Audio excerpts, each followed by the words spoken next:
What's up guys, welcome to FPL Today in this team selection video for Game Week 31, where in this episode we're going to go over how I did in Blank Game Week 30 and just see how my team lines up for Game Week 31. Of course a lot is going to change due to the international break and the 12 days of waiting that we've got before the Premier League is back. But before we get into all of that, please check out sponsors of this video, SPITCH.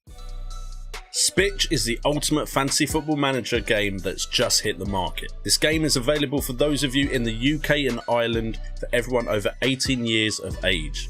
It's a fantasy football manager app that lets you build your team, collect points and battle it out against other managers. Play for free, compete against your friends in communities and have a chance to win a share of up to £70,000 on a weekly basis.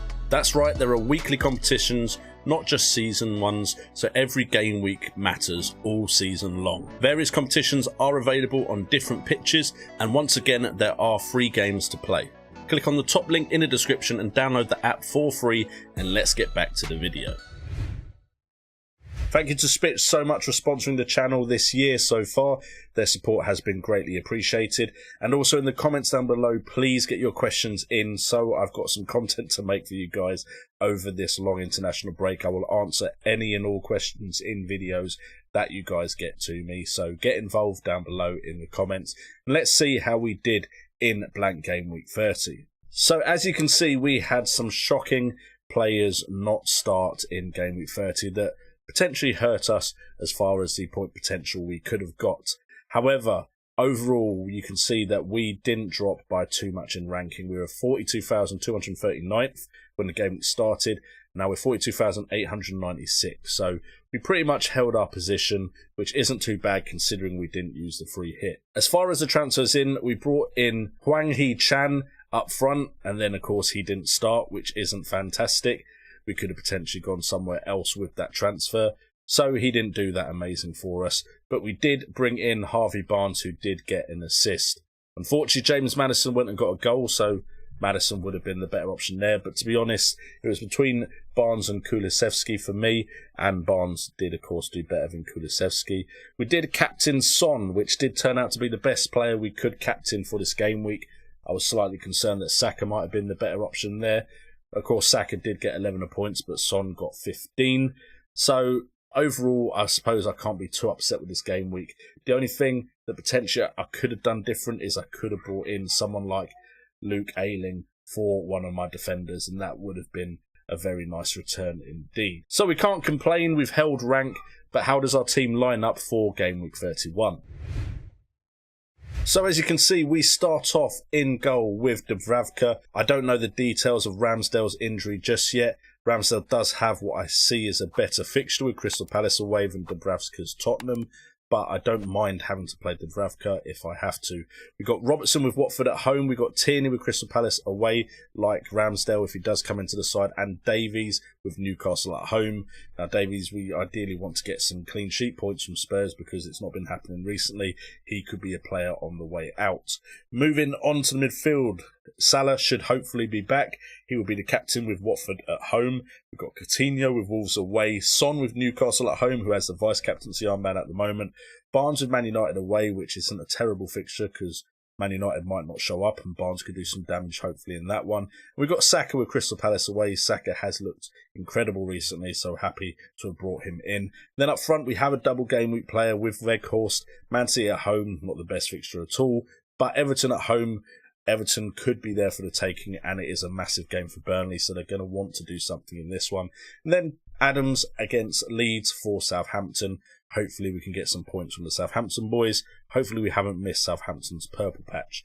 The bench doesn't look amazing. Hwang Hee-chan, Aston Villa at home.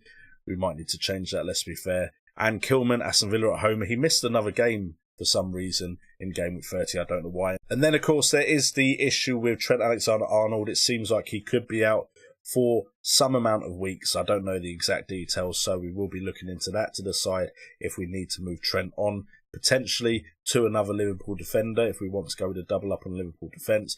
But we could also look at the likes of Man City and also look back at Chelsea if we think they can keep some clean sheets.